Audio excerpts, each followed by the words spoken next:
Bonjour à tous. Donc, pour ceux qui ne me connaissent pas, je m'appelle Nicolas Collongue, je suis professeur de thérapeutique et neurologue. Je travaille à Strasbourg, où on a quand même développé une expertise sur la neuromyélite, la MOGAD et les maladies apparentées.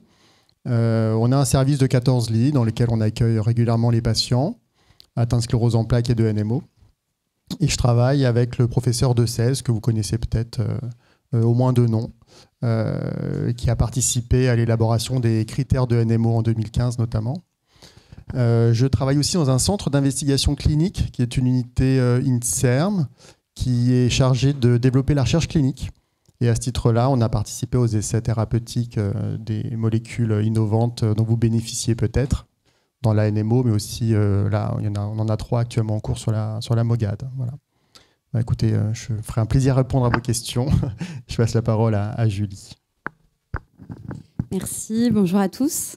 Merci beaucoup à Soumaïra et à TSF de nous avoir invités aujourd'hui. On est très contents d'être avec vous. Donc, je suis le docteur Julie Pic. Moi, je travaille au CHU de Lyon. Je suis neurologue. Et donc, je travaille dans un service de neurologie inflammatoire et puis plus particulièrement au centre de référence des maladies inflammatoires rares, donc sur la NMO, la MOGAD et toutes les maladies inflammatoires rares. J'ai une activité qui est essentiellement clinique, de consultation, d'hospitalisation. Je fais un petit peu de recherche clinique aussi, donc je vous parlerai tout à l'heure des essais thérapeutiques.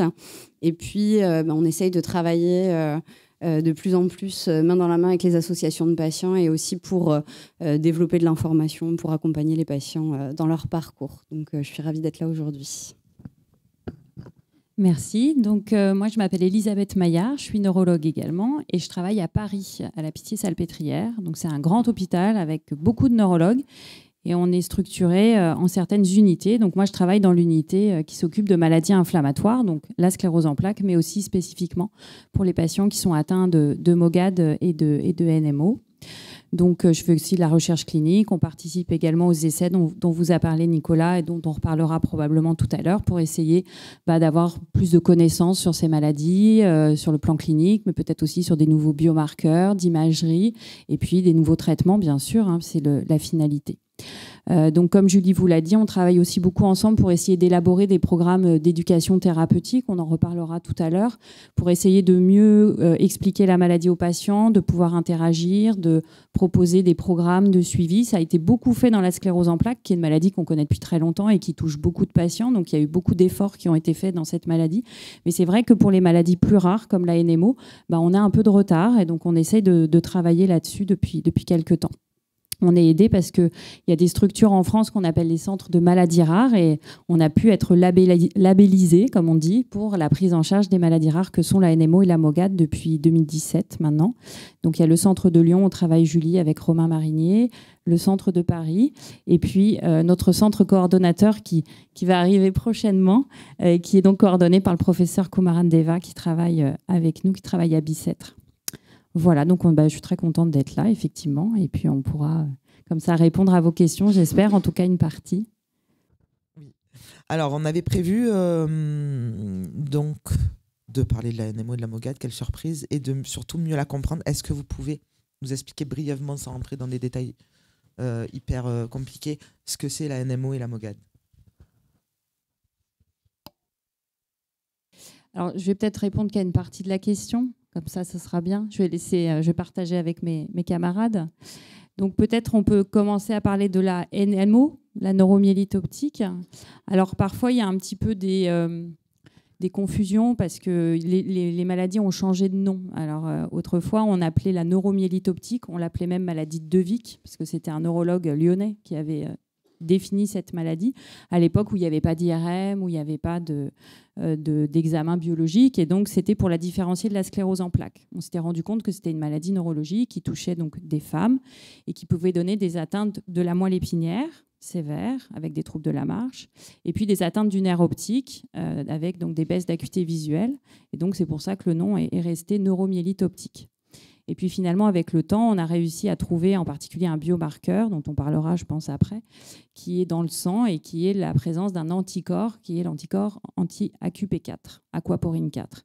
Et donc, je pense que maintenant, il faut essayer de parler, de bien dire les choses. Quand on parle de neuromyélite optique, maintenant, souvent, on parle de cette maladie avec ces anticorps pour la différencier des autres entités qu'on a pu définir après, parce que c'est des maladies un peu différentes, qui n'ont pas forcément les mêmes pronostics, les mêmes traitements, les mêmes présentations cliniques même. Donc voilà, c'est un petit peu la première chose, un peu précision pour bien savoir de quoi on parle. Et donc moi, si je vous parle en quelques mots, parce qu'il y a beaucoup de choses à dire, mais donc sur cette fameuse neuromyélite optique à anticorps anti-AQP4, et ben déjà, c'est une maladie extrêmement rare. Donc c'est un peu aussi pour ça qu'on est là. C'est une maladie qui est rare et qui donc est une maladie auto-immune. C'est-à-dire que le système immunitaire, notre système immunitaire, qui est là pour nous aider à nous défendre contre les choses extérieures, les bactéries, les virus, on a tous un système immunitaire qui nous sert à nous défendre. Et bien dans certaines situations, chez certaines personnes, le système immunitaire, il n'est pas très bien programmé, il est un peu pathologique, il se trompe. Et donc, dans ces maladies auto-immunes, le système immunitaire va avoir des attaques contre son propre corps. Et donc, dans la maladie NMO à anticorps anti-AQP4, c'est un peu long à dire, mais voilà, on va le dire, et ben, il y a une fabrication de ces anticorps. Ils vont aller se fixer sur l'aquaporine 4, qui est une protéine qu'on trouve dans différentes régions du corps et en particulier du cerveau. Et donc, ils vont détruire, entraîner une destruction à certains endroits précis du système nerveux central. Et ce sont ces attaques qui vont être responsables des symptômes que les patients vont avoir.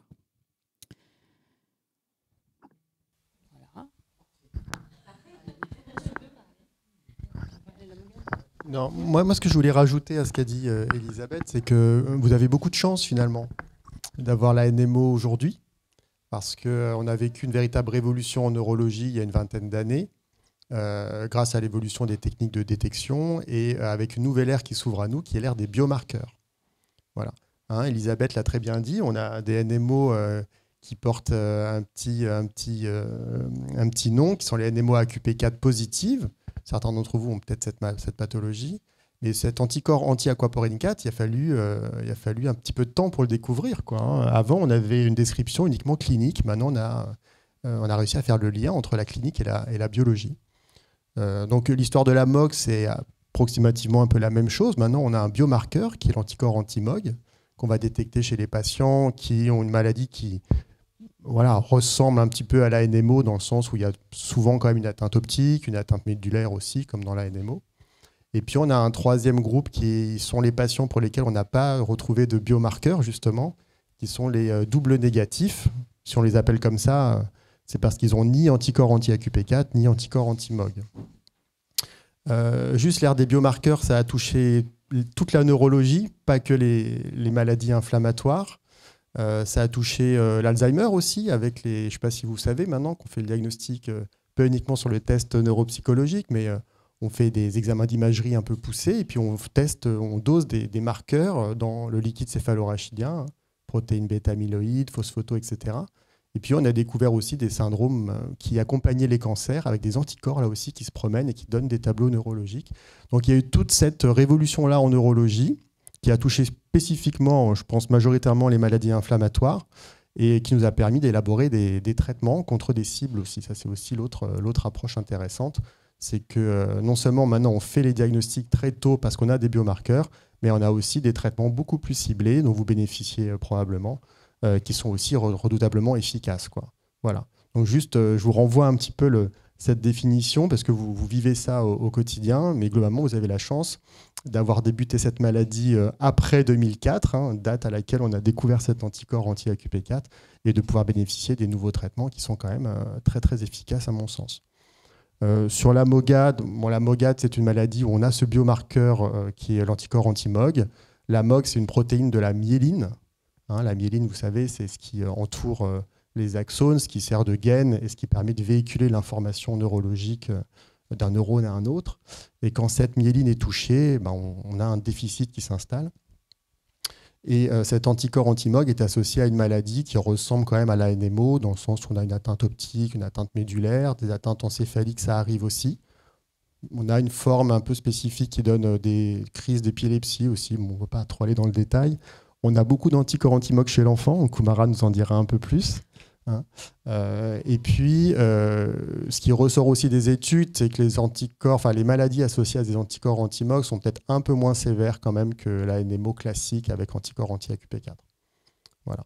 L'autre chose, dernière chose, et je finirai juste là-dessus, mais à savoir, c'est que autant on a 3 traitements validés qu'on peut utiliser aujourd'hui pour traiter la NMO avec anti-AQP4, autant pour la MOGAD, hein, ces maladies associées aux anti-MOG, on n'a pas de traitement qui a franchi le cap de l'AMM et qui est sur le marché, qu'on peut utiliser en s'appuyant sur une grosse étude bien faite qui a démontré son efficacité. Donc ça va être un petit peu, pas expérimental, mais ça va être l'expérience des centres et ce qu'on a fait, ce qu'on a appris, l'utilisation de certains produits qui va nous permettre de prescrire ces traitements chez les patients atteints de MOGAD. Voilà. Koumaran, tu veux nous dire un mot peut-être des anti-MOG, déjà te présenter peut-être et puis me parler des anti-MOG. Bonjour, encore une fois désolé, je ne m'attendais pas à ne pas trouver de place de parking dans Paris, exceptionnellement. Donc encore une fois merci pour l'invitation et donc je suis Koumaran Deiva, je suis neuropédiatre, je travaille donc à l'hôpital Bicêtre et je coordonne aussi le centre de référence maladies rares. Les maladies inflammatoires du cerveau et de la moelle qu'on appelle MIRSEM maintenant, avec tout le réseau qui sont représentés ici. Donc voilà. Et donc un mot sur les MOGAD pédiatriques en particulier. Donc Nicolas a dit tout à l'heure, effectivement, la fréquence est un peu plus élevée en fait chez l'enfant. Initialement, c'est une maladie qui s'était surtout présentée avec des tableaux un peu j'allais dire impressionnant, donc des tableaux de coma en fait d'enfants avec des lésions à l'IRM cérébral qui sont très importantes, qu'on appelait donc en de termes anglophones c'est l'ADEM, donc et c'était des tableaux d'encéphalomyélite aiguë disséminée et c'est vraiment des tableaux assez impressionnants en fait. Donc c'est chez ces enfants là on avait retrouvé donc de façon rétrospective quand on avait dosé en fait on a mis au point en fait la technique de dosage des anticorps anti-MOG et on l'avait retrouvé donc de façon rétrospective et actuellement c'est une des encéphalites les plus fréquentes après les encéphalites infectieuses et c'est un tableau qui est donc maintenant très fréquent aussi dans les MOGAD pédiatriques, en particulier chez les enfants plus jeunes essentiellement. Ensuite vous allez avoir donc d'autres types de tableaux qui ressemblent un peu plus au tableau des patients adultes avec les névrites optiques et les tableaux de myélite. Donc voilà, ça, ce sont des particularités pédiatriques intéressantes. Et sur le plan thérapeutique, etc., je pense que c'est... Nous, ce qu'on avait vu en fait avec ces patients-là, initialement, on les avait appelés un peu, parce qu'il y avait presque, dans la cohorte française pédiatrique, on a à peu près 50% qui récidivent, dont les cohortes... européennes comme les Espagnols, ils ont trouvé plutôt aux alentours de 30% de récidive. Et quand ils récidivaient, on les avait pensés comme étant en fait une sclérose en plaques atypique. On avait mis ce terme-là atypique parce que c'était pas pareil que la sclérose en plaques parce que c'est des enfants qui allaient, même s'ils faisaient donc des récidives, ils allaient relativement bien. Il n'y avait pas de séquelles importantes en fait. Donc finalement, on s'est rendu compte que c'est vraiment des tableaux un peu particuliers et on avait essayé plusieurs types de traitements et on s'est rendu compte que les traitements qu'on a utilisés pour la sclérose en plaques ne fonctionnaient pas chez ces enfants. Et c'est comme ça aussi on s'est rendu compte que c'était vraiment des tableaux particuliers. Et aujourd'hui, sur le plan thérapeutique, on a plein de possibilités thérapeutiques et on a aussi des pistes aussi, quand on a fait de la recherche sur ces enfants, des pistes de médicaments avec des possibilités de nouveaux médicaments qui sont utilisés dans les NOSD qui pourraient être proposés par exemple.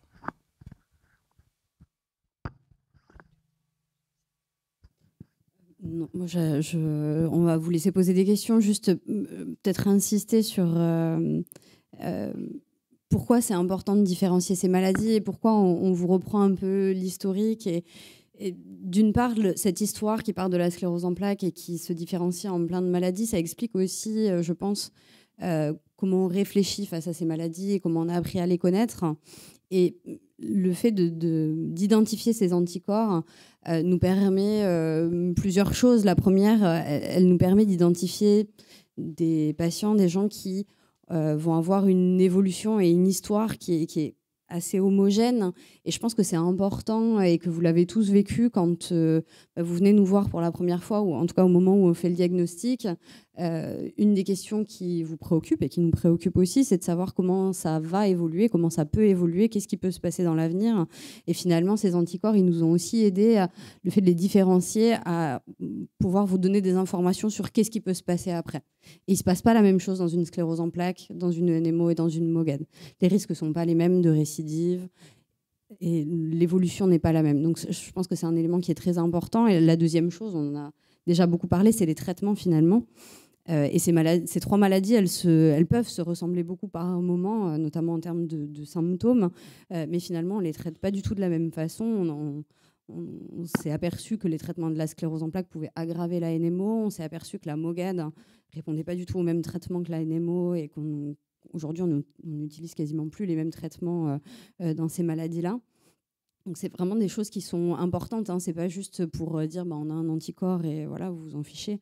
C'est vraiment, ça nous permet d'une part de vous donner des informations qui sont importantes et d'autre part de vous proposer des traitements qui sont corrects et qui, on espère, vont contrôler votre maladie. J'y arrive. Moi, je voulais juste rajouter quelque chose. C'est que contrairement, quand on est côté patient, on a l'impression que la médecine, elle avance pas, que c'est long, que ça vient pas.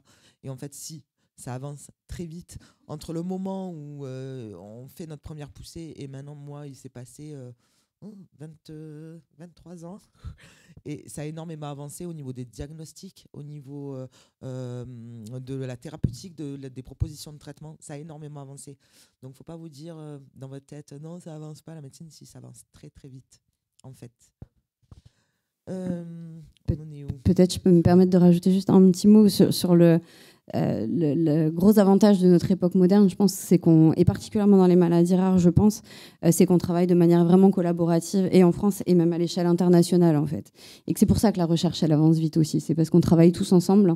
Dans les maladies rares, c'est hyper important parce que pour avoir des informations, il faut être confronté à un certain nombre de patients et que si on fait de la recherche chacun dans notre côté, les choses n'avancent pas. Et que ça, c'est vraiment une grande force, je pense, du réseau international NMO MOGAD et ça nous a permis d'avoir beaucoup d'informations sur ces maladies. On va vous laisser poser des questions.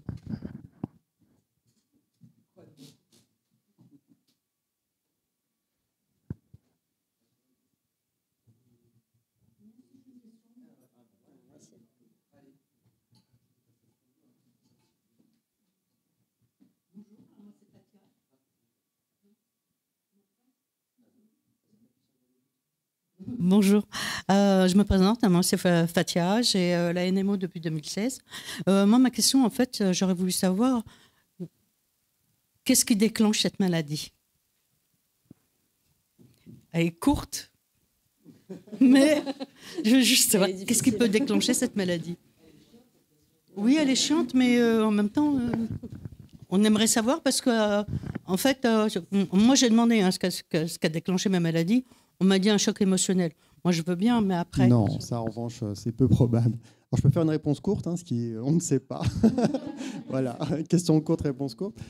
Après, on peut développer peut-être un petit peu. Alors, comme l'a très bien expliqué Elisabeth, on a une réaction de notre système immunitaire qui est pas normale, qui est dirigée contre une cible, qui est une cible qui est présente par ailleurs que dans le système nerveux. Il y en a dans les muqueuses bronchiques, dans les muscles, etc. Donc il y a plusieurs questions. Qu'est-ce qui déclenche cette réaction immunitaire contre l'aquaporine 4 et pourquoi est-ce que ça va aller le détruire spécifiquement dans le cerveau?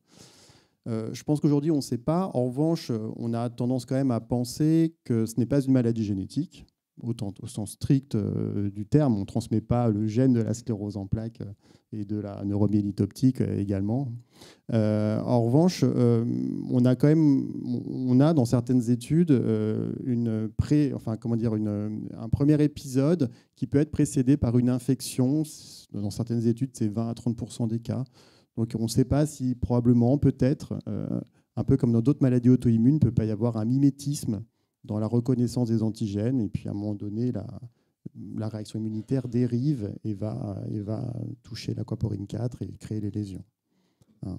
Mais enfin, c'est une piste de réflexion. Je ne sais pas si vous avez d'autres éléments à apporter.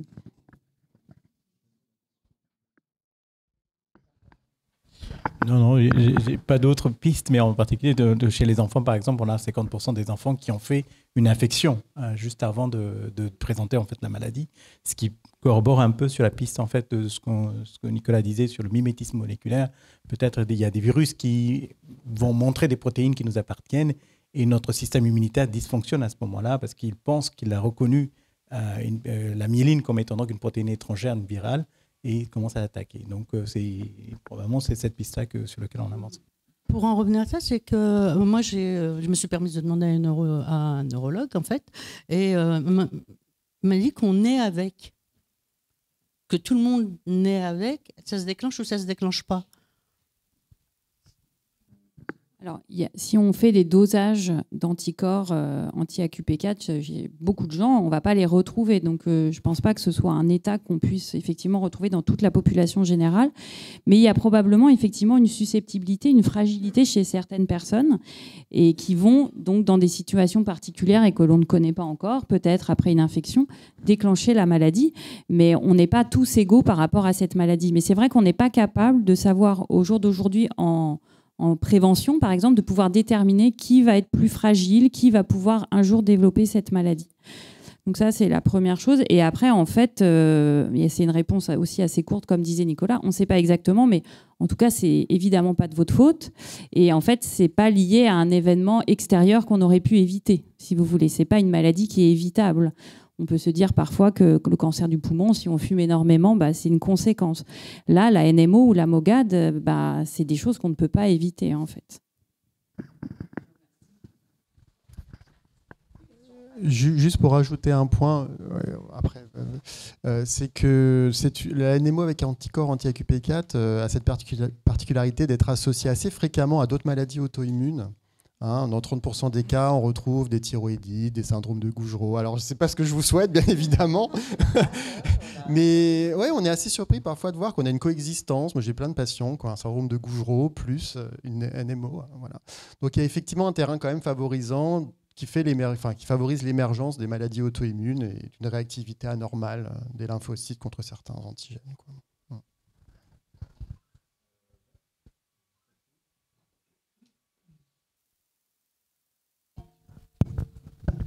Bon, moi c'est Anas, donc je suis MOGAD depuis 2017.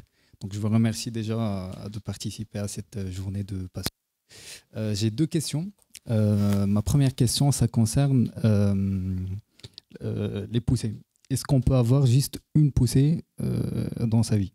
On aimerait tous avoir juste une poussée dans sa vie, mais est-ce qu'on peut avoir une seule poussée? Voilà, exactement. Et ma deuxième question, vous voulez que je pose la deuxième question? Ça concerne... Oui, voilà. Donc, j'essaye juste de faire le lien entre une seule poussée et d'avoir la MOGAD ou la NMO SD quand on est enfant. Donc, ça rassemble à peu près à la question de... Fatia, pardon. À la question de Fatia. Est-ce qu'on peut avoir, par exemple, une poussée à l'âge de 3 ans et les symptômes, ça ne se déclenche pas? Et par exemple, à l'âge de 27 ans ou 30 ans, on peut avoir les symptômes. Donc, deux questions. C'est une excellente question, effectivement. Je laisserai Marine dire un petit mot sur les enfants, mais dans le cas de la MOGAD, c'est une maladie effectivement qui est très particulière parmi les maladies inflammatoires et qui nous pose des problèmes plus que les autres, justement en termes de gestion des traitements de fond, pour cette raison-là, notamment. Je vais commencer par la partie facile de votre question. Dans la NMO, la probabilité de ne jamais faire de rechute, elle est extrêmement faible. C'est une maladie dont on sait qu'elle rechute, avec des poussées graves et pour laquelle on propose un traitement d'emblée pour éviter ces rechutes et parce qu'on sait que l'avenir, c'est qu'il va y avoir d'autres poussées et généralement assez rapidement après la première poussée. Donc pour la NMO, les choses sont relativement simples.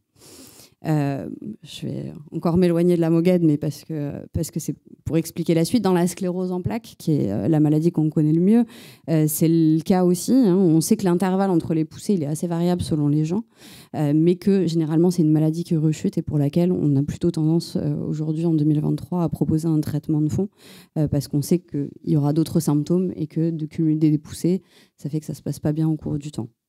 La MOGAD, c'est une maladie très bizarre. C'est une maladie très bizarre pour laquelle les rechutes semblent aujourd'hui, avec le recul qu'on a, hein, qui est d'une dizaine d'années, hein, pas forcément à rechute. Et on a dans la cohorte française, on a à peu près la moitié des patients qui ne rechutent pas. Ce risque de rechute, il est en partie conditionné par l'âge, donc c'est pour ça que je disais que je laisserai aussi le professeur Deiva répondre. Et ce qui nous met en difficulté aujourd'hui, c'est plusieurs choses. D'une part, on n'a aucun marqueur de prédiction du risque de rechute au moment du premier épisode. On commence à avoir des petites choses qui se détachent. Le fait d'être un homme, le fait de faire plutôt une présentation au niveau de la moelle épinière, le fait d'avoir des anticorps qui vont persister au cours du temps, mais c'est des choses qui sont essentiellement vraies quand on prend un groupe de patients. À l'échelle individuelle, c'est beaucoup plus compliqué.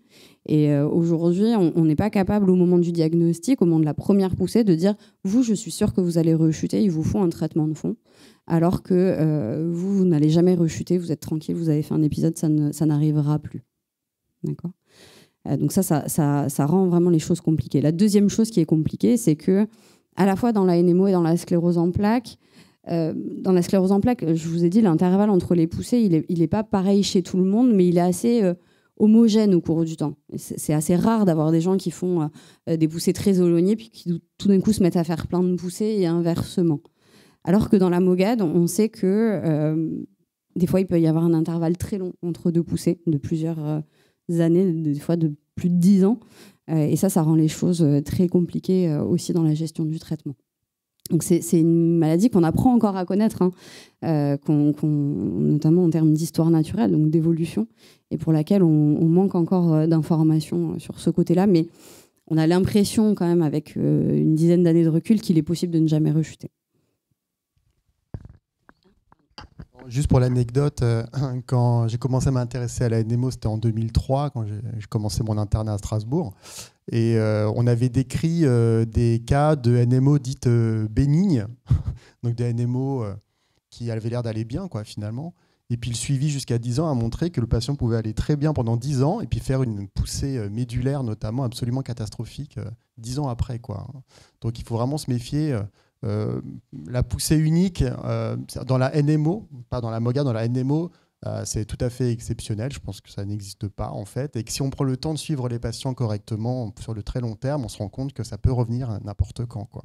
Voilà. Puis donner des poussées sévères. Et comme l'a dit Julie, pour la MOGAD, il y a un flou un petit peu entretenu par le fait qu'on a des présentations chez l'enfant très très spéciales, hein, des formes éventuellement la monophasique, mais est-ce que ce sont des MOGAD Là, ça reste à creuser. Je vais laisser Kumaran développer du coup.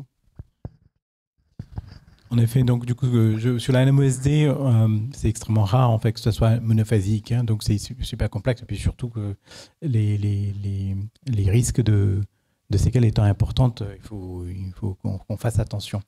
Concernant les MOGAD en particulier, nous, dans notre cohorte pédiatrique, ce qu'on a observé, c'est que vous verrez que quand on les suit, on fait une surveillance stricte en fait pendant 2 premières années, et puis ensuite on surveille un peu moins fréquemment.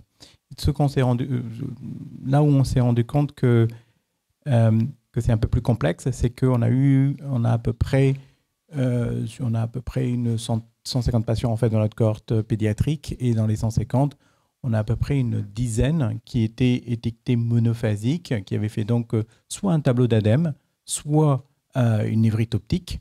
Et donc, quand ils sont suivis donc, en pédiatrie, donc s'ils commencent leur maladie en fait, à l'âge de 2 ans, on a eu donc un enfant qui avait fait commencer donc, sa maladie sur un tableau d'ADEME en fait, à l'âge de 2 ans, qui était tranquille pendant une dizaine d'années. Donc, j'avais arrêté le suivi au bout de 2 ans, et qui avait fait donc une poussée de névrite optique en fait, 10 ans plus tard.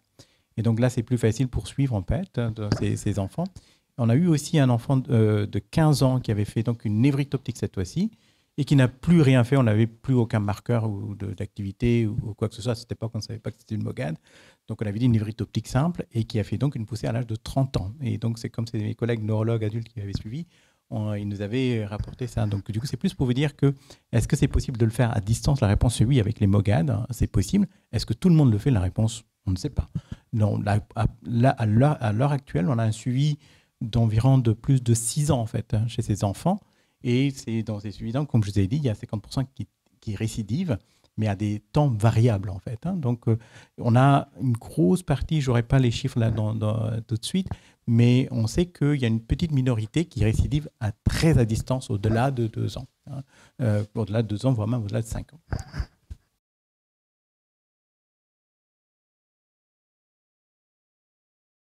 Bonjour Maurice, je voulais vous poser une petite question. Juste pourquoi autant de temps à diagnostiquer la maladie quand un patient a une poussée?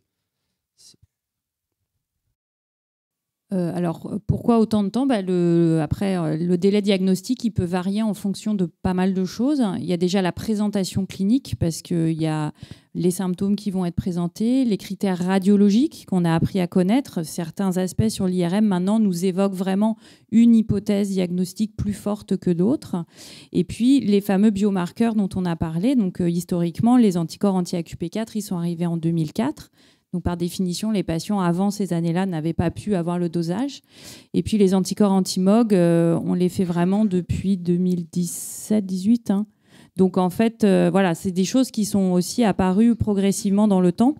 Et donc, il n'est pas rare que certains patients aient eu un premier diagnostic. Et puis, en fait, avec l'amélioration des connaissances, la découverte des nouveaux biomarqueurs, en fait, on rectifie le tir parce qu'il y avait quand même des atypies. Donc, c'est un petit peu ça aussi qui peut expliquer parfois la lenteur. Sans rentrer dans les détails aussi, mais il y a des dosages d'anticorps qui se font dans certains laboratoires de référence et qui ont donné des résultats qui sont très, très spécifiques et donc qui peuvent prendre aussi un petit peu plus de temps. Mais effectivement, un des objectifs, vous avez raison de le souligner, un des objectifs justement de travailler ensemble et en particulier d'avoir les centres de référence MIRSEM, voilà, où on est un petit peu organisé, on travaille beaucoup ensemble, c'est qu'on a des réunions mensuelles, pas annuelles, mensuelles, et même pour la pédiatrie, on en a 3 par mois quand même, donc on se réunit souvent. Et l'idée est de présenter justement des dossiers un peu compliqués. On se dit, bah voilà, il y a certains éléments qui me font pencher plutôt pour tel diagnostic, mais certains autres éléments me font plutôt évoquer un autre diagnostic. Voilà, il n'y a pas de certitude et donc on en discute entre nous, entre experts, pour essayer d'avancer, pour essayer de trancher. Et nos collègues neurologues qui ne sont pas aussi experts et spécialistes que nous, ils sont invités aussi à venir à ces réunions et à nous poser la question. Parce qu'encore une fois, on parle de maladies rares, donc l'expérience, elle n'est pas toujours facile à acquérir pour tous les neurologues. Et donc, l'idée, c'est de la partager et puis de réfléchir et d'aider à améliorer le diagnostic des patients pour réduire de plus en plus ce délai diagnostique. Donc ça, c'est une première chose. La deuxième chose, c'est que les maladies dont on parle, elles touchent, on l'a vu, la moelle épinière, donc c'est les troubles sensitifs et moteurs. Donc là, les patients viennent voir les neurologues. Mais il y a aussi tout le côté ophtalmo, hein, quand on fait la baisse d'acuité visuelle, donc par définition, on va voir un ophtalmo. Et c'est vrai que ce n'est pas forcément non plus une maladie qui est toujours très bien connue par nos collègues ophtalmo. Dans les grands hôpitaux où il y a beaucoup d'urgences, ça, ils en voient beaucoup. Mais dans d'autres centres, ce n'est pas forcément quelque chose qui est très commun pour eux, très routinier. Donc c'est aussi, ça fait partie de notre travail d'essayer de mieux informer tous les collègues qui vont pouvoir être en contact en fait avec ces premiers épisodes pour qu'ils aient les bons réflexes en fonction de tel type de symptômes, de tel aspect sur l'IRM. Donc c'est pareil, les neuroradiologues aussi travaillent beaucoup avec nous. Et puis il y a un dernier syndrome qui est difficile et qui peut entraîner un délai diagnostique, c'est les syndromes de l'area post-tréma, qui est une région très particulière du cerveau qui peut être responsable uniquement d'un hoquet incoercible pendant très longtemps ou de vomissement sans autres symptômes neurologiques. Et donc là, il faut reconnaître que c'est pas toujours évident quand on est patient et quand on est médecin généraliste, de se dire tiens, il faut que je pense à telle maladie rare. Donc ça fait aussi partie de nos objectifs, c'est d'essayer de mieux transmettre aussi ces syndromes cliniques pour que ces délais diagnostiques puissent se réduire.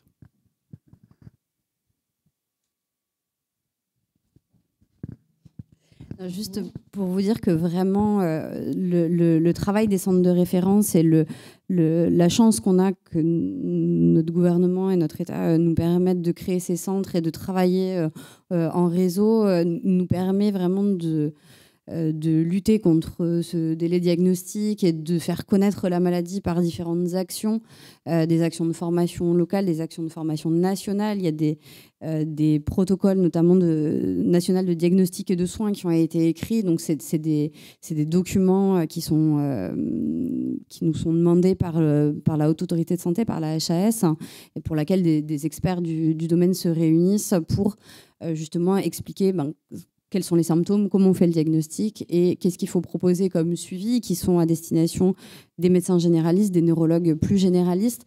Donc il y a vraiment, soyez assurés qu'il y a beaucoup d'actions qui sont faites pour justement limiter cette errance diagnostique et ce délai au diagnostic. Donc c'est vraiment quelque chose qui fait partie de nos missions et contre lesquelles on se bat. Bonjour, Nancy, je suis NMO AQP4. Avec les symptômes que vous venez de dire, là, le hoquet, les vomissements uniquement. Moi, mon inflammation, elle est très rare. On m'a dit que j'étais la seule en France, voire dans le monde, à avoir des atteintes ORL. C'est-à-dire que moi, c'est la déglutition qui ne fonctionne plus, qui s'arrête du jour au lendemain. Donc, j'ai fait 3 poussées tous les 2 ans. Et j'aimerais savoir comment faire quand on est en poussée et qu'on a des symptômes aussi rares que même les ORL ne connaissent pas.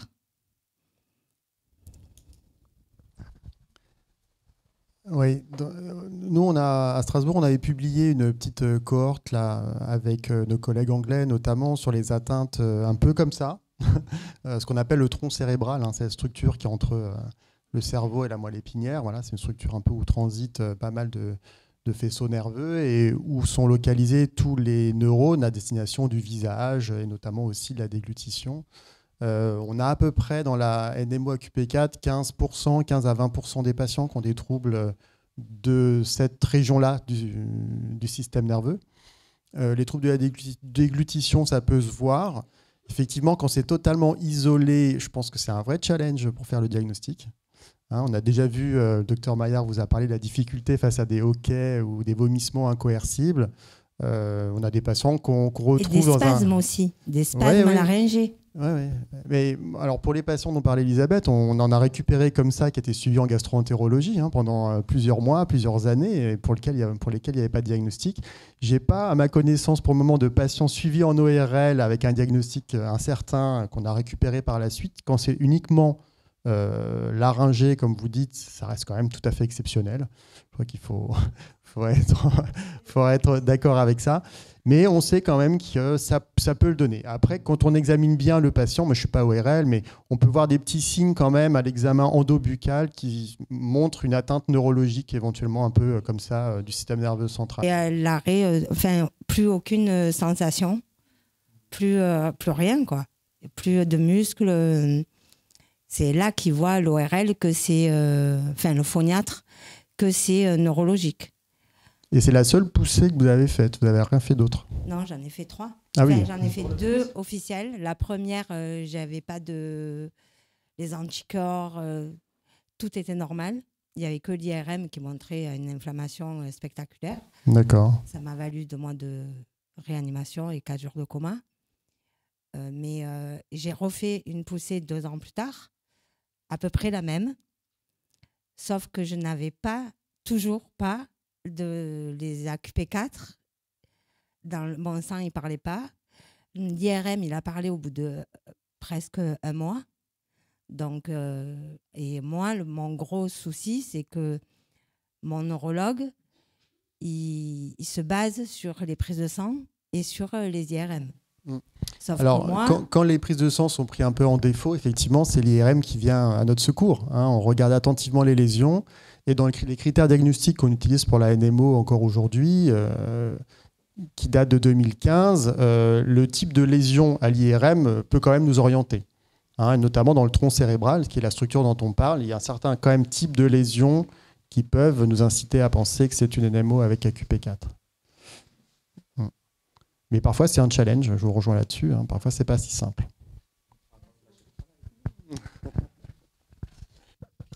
Bonjour. J'avais une question donc, par rapport au centre de référence, comme vous en avez parlé tout à l'heure. Je voulais savoir s'il était prévu de travailler sur des protocoles par rapport à certains traitements, comme par exemple les perfusions d'immunoglobulines, surtout pour les petits hôpitaux, pour les hôpitaux relais, où sont parfois faits les traitements, parce qu'on se rend compte qu'en fonction des équipes sur lesquelles on tombe, même au sein d'un même service, en fonction du jour où on va faire les perfusions, pour avoir les débits de perfusion, c'est pas toujours la même chose. Et en particulier, est-ce que vous avez travaillé sur vraiment un protocole pour limiter les effets secondaires de ce traitement des immunoglobulines, qui sont souvent des forts maux de tête après la fatigue, et surtout maux de tête et nausées? Parce que pour moi, il faut un débit assez lent, mais est-ce qu'il y a quelque chose d'écrit pour aider les hôpitaux relais? Alors moi, j'ai fait une réponse un peu large sur la nécessité de faire de la recherche en neurologie et plus spécifiquement dans votre maladie. Il y a deux types de recherche.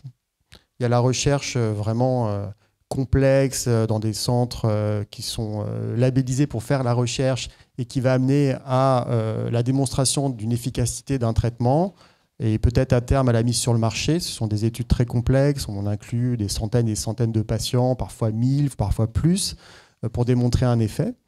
Donc ça, c'est ce qu'on appelle la recherche thérapeutique, les essais thérapeutiques. Et puis vous avez une autre recherche quand il y a des pratiques dans certains hôpitaux et qu'on cherche à les évaluer pour voir un peu ce que ça donne. Là, on est face à une recherche qui va regarder un peu les dossiers des patients qui ont bénéficié du traitement, et puis on essaie de sortir des éléments pertinents, quoi. Voilà. Moi, à ma connaissance, pour les immunoglobulines intraveineuses, on n'a pas d'études en cours type essai thérapeutique, ni dans la NMO, ni dans la MOGAD. Mais on a quand même des recherches, un peu qu'on appelle ça rétrospectives, sur des données anciennes, qui montrent que les immunoglobulines intraveineuses marchent bien dans la MOGAD, notamment. Hein, voilà. Sur les modalités plus en détail de perfusion, combien de temps, quel volume, à quelle vitesse, et les effets indésirables, on n'a peut-être pas un recul énorme sur le traitement des patients MOGAD avec ça, mais en revanche, les immunoglobulines, on les utilise régulièrement dans plein d'autres pathologies en neurologie, notamment des pathologies inflammatoires, et on connaît quand même un petit peu ça. Hein, et effectivement, on sait que les céphalées, les maux de tête, ça arrive assez fréquemment. On sait qu'on peut avoir des anomalies cutanées, même des méningites dans certains cas plus rares. Il y a une question immunoallergique aussi à certains produits associés aux immunoglobulines. Donc ça, c'est des choses qu'on connaît, mais de notre expérience avec d'autres utilisations des immunoglobulines. Voilà. Je ne sais pas si mes collègues veulent compléter. En pédiatrie, en tout cas, pour répondre à votre question sur est-ce qu'il y a donc un protocole établi, on a essayé de mettre en place en fait des protocoles. Alors, sachez quand même, c'est des traitements qui sont utilisés beaucoup, les immunoglobulines en particulier, dans d'autres maladies. Et donc, du coup, il y a déjà des protocoles dans la façon dont on doit mettre en place le traitement. Il y a le truc qu'on appelle le Vidal, où c'est bien établi à quelle vitesse, etc., qu'il faut mettre en place. Mais tout le monde ne peut pas être égal vis-à-vis de ces protocoles. Donc, du coup, à chaque fois, chaque équipe est obligée de s'adapter, en fait, à chaque patient, parce qu'un même patient, même si on met une vitesse X, ne tolérera pas, ou bien tolérera mieux, et on peut augmenter la vitesse. Donc, comment peut-on établir, donc, si chaque patient est différent, on peut donner donc un guide, un guideline, mais ces guidelines, ces protocoles ne pourront pas toujours être respectés parce que tout le monde est différent. Donc, c'est pour ça que vous n'aurez pas quelque chose de bien établi, mais ça existe déjà. Il y a déjà un protocole qui est établi pour les immunoglobulines, mais ensuite, c'est à ajuster en fonction de chaque équipe et surtout de chaque patient. Bonjour. Donc là, vous parliez de la neuromyélite et la MOGAD qui ont des anticorps pour les détecter. Du coup, il y a une autre partie de population, les doubles séronégatifs. Et voilà, on voulait savoir s'il y avait des recherches sur les plans thérapeutiques sur ces populations, s'il y avait de nouveaux marqueurs qui étaient en recherche dessus. Et la deuxième partie de ma question serait que le neurologue, comment l'orienter vers vos comités pour que tu puisses examiner le dossier. Donc, comment faire pour ça? Alors moi, je vais répondre à la fin de la question, parce que double séronégatif, c'est Nicolas qui va répondre. Eh ben non, nous, en fait, le centre de référence, il s'appelle MIRCEM, M-I-R-C-E-M, c'est les initiales. Il y a le site internet.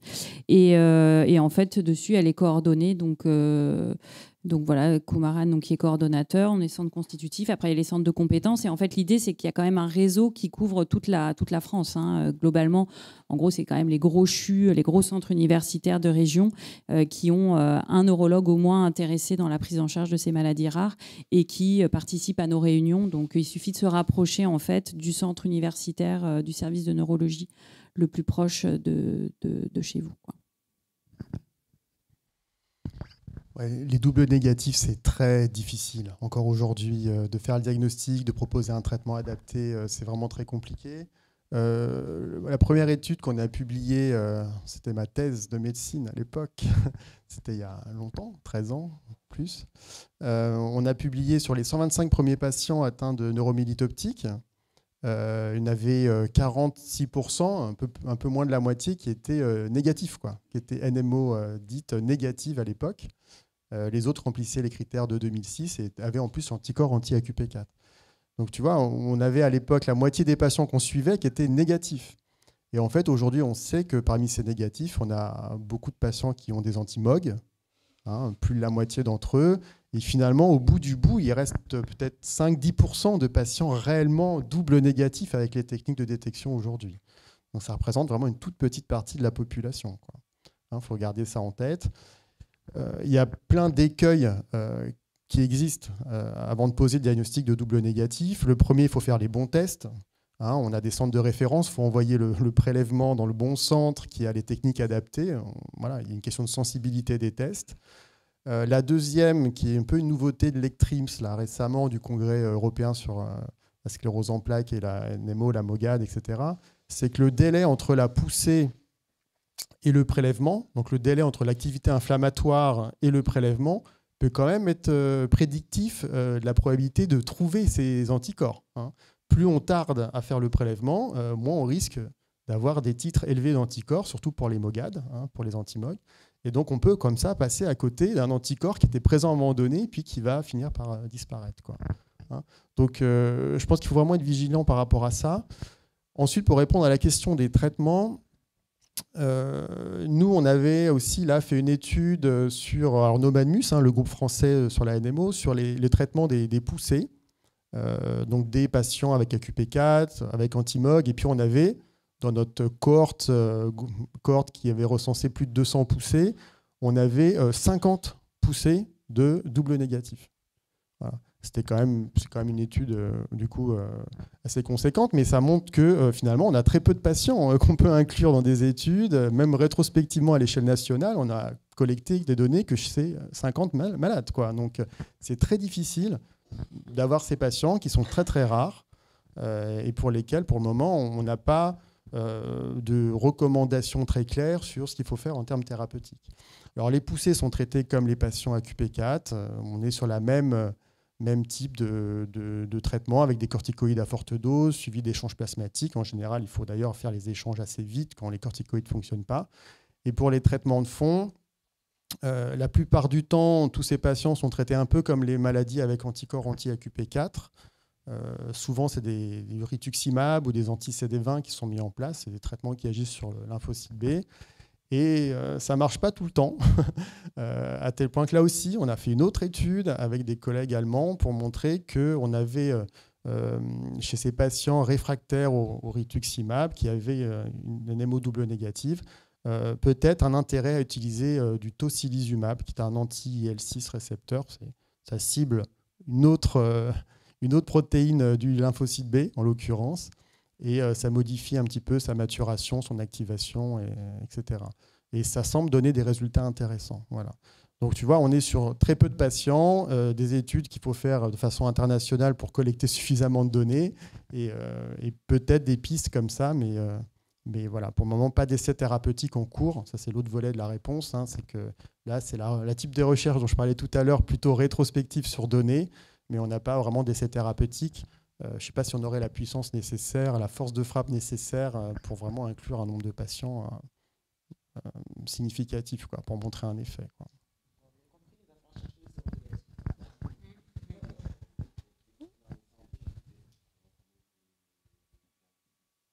quand un médecin est en difficulté par rapport à un diagnostic, je pense que là, Elisabeth en parlait, on a des réunions mensuelles au sein du groupe Nomadmus, qui est le groupe français de réflexion autour de la sclérose en plaques.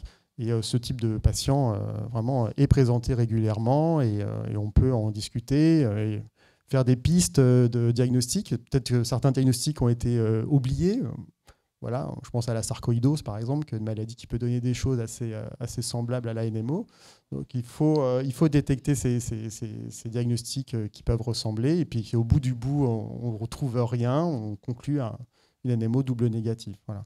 Mais il faut que ton neurologue, s'il a un doute, se rapproche d'un centre de référence. Et dedans, on aura un neurologue expert qui présentera le cas à Nomadmus, quoi. Voilà. C'est très simple d'utilisation, il faut soumettre son cas et puis ensuite le discuter. Des diagnostics, par exemple, parce que mon mari posait la question pour moi précédemment, en fait, mon médecin a du mal à diagnostiquer et à statuer par rapport à une présentation atypique pour sclérose en plaques pour une non. En fait, présentation atypique, elle date d'il y a 1 an et demi. Et en fait, chaque 6 mois, en fait, il parle de consulter le genre de comité, sauf qu'il ne fait pas. Et en fait, on se trouve dans une difficulté. Voilà, c'est que j'ai essayé de contacter moi-même le chef de ville pour obtenir un rendez-vous deuxième avis, chose qu'on m'a refusée. En fait, je me trouve à attendre quelque chose qui ne se fait pas. C'est là où je demande quelles recommandations feriez-vous aux patients qui seraient dans la même situation, parce que j'imagine qu'elle doit exister pour d'autres patients. En fait. Je ne dois pas être la seule dans ce cas de figure. C'est difficile de répondre spécifiquement pour votre cas à vous. C'est compliqué. Mais de façon générale, si votre neurologue ne présente pas le dossier à ce type de réunion, il faut que vous alliez voir, que vous preniez un deuxième, troisième avis, je ne sais pas. Moi, j'ai des patients qui viennent me voir pour un troisième avis, et puis j'ai d'autres patients qui ne veulent plus me voir pour avoir un avis à Paris, notamment. Voilà. Donc, il ne faut pas hésiter. C'est pas... Oui, un autre neurologue qui est impliqué dans cette prise en charge. Vous avez le professeur Zéphir à Lille, par exemple, et puis d'autres dans la région. Hein, c'est... voilà.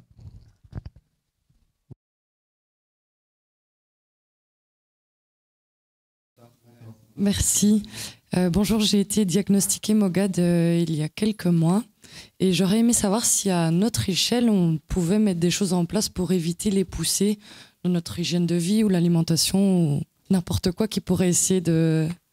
Enfin, pour être un peu plus acteur, je vais dire, de la maladie et pas juste être en état passif des poussées.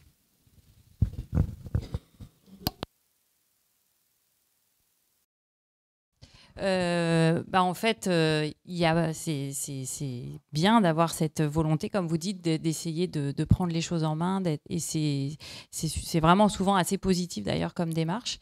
Mais au jour d'aujourd'hui, dans l'état actuel des connaissances et de la recherche, il n'y a pas de point très marquant de facteurs environnementaux que vous pourriez modifier et qui feraient en sorte que cette maladie ne va pas récidiver.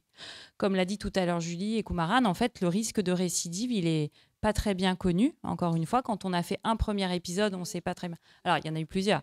Mais déjà, quand il y en a un, on ne sait pas très bien qui va récidiver. Et à partir du moment où il y a ces récidives, nous, on a des traitements que l'on propose pour éviter justement les récidives, mais on n'a pas suffisamment de recul et de connaissances sur l'environnement, qu'est-ce qui pourrait être modifié, en particulier l'alimentation, le tabac, ce genre de choses. On le connaît pour la sclérose en plaques. Sur certains éléments, on nous pose aussi beaucoup la question dans la sclérose en plaques, les sujets jeunes, qu'est-ce que je peux faire ? Et c'est vrai que dans la sclérose en plaques, on n'a pas énormément de pistes, mais on sait quand même que arrêter de fumer, c'est très bon. Alors c'est très bon pour plein de choses, mais il se trouve que c'est aussi très bon pour ça. Donc il faut s'en servir. Dans la sclérose en plaques, on dit aussi beaucoup l'activité sportive. Alors pas de façon non plus totalement démesurée, hein, bien sûr, adaptée à chacun, mais une activité physique régulière, 1 heure par semaine, de votre choix, c'est toujours bon. C'est bon aussi pour plein de choses, hein. C'est pas que pour la neurologie, mais c'est aussi bénéfique donc pour la sclérose en plaques et donc on va dire par extension, il est fort probable que ce soit aussi le cas dans votre maladie. Et après, tout ce qui est alimentation, bon, il y a beaucoup de pistes intéressantes. Je ne sais pas si vous avez peut-être entendu parler du microbiote, hein, qui est un petit peu les bactéries qu'on a dans notre ventre, dans notre tube digestif, qui sont tout à fait normales, hein, il n'y a pas de souci, on vit avec. Et donc, il y a beaucoup de liens maintenant qui ont été établis entre le microbiote et le fait de faire des maladies auto-immunes. Donc, il y a beaucoup d'équipes allemandes en particulier qui travaillent là-dessus. Pourtant, au jour d'aujourd'hui, on n'a pas la preuve que modifier son alimentation pourrait agir sur l'activité de la maladie une fois qu'elle est mise en place, une fois qu'elle est arrivée, cette maladie. Donc c'est pour ça que les régimes alimentaires qu'on peut parfois avoir un peu sur Internet, qui peuvent être parfois assez carençants, au jour d'aujourd'hui, on n'a pas la preuve scientifique que ça fonctionne. Par contre, un régime alimentaire équilibré, oui, ça paraît plutôt une bonne idée. Voilà, donc c'est surtout arrêt du tabac, alimentation équilibrée, activité physique une fois par semaine, ça c'est bien. Mais c'est vrai que sinon, il n'y a pas d'autres choses à part communiquer avec votre neurologue aussi si vous avez des choses qui vous inquiètent dans votre environnement ou sur votre façon de vivre. Mais a priori, rien d'autre de très marquant. Une vie normale. Merci beaucoup. Vous pouvez applaudir si vous... Merci.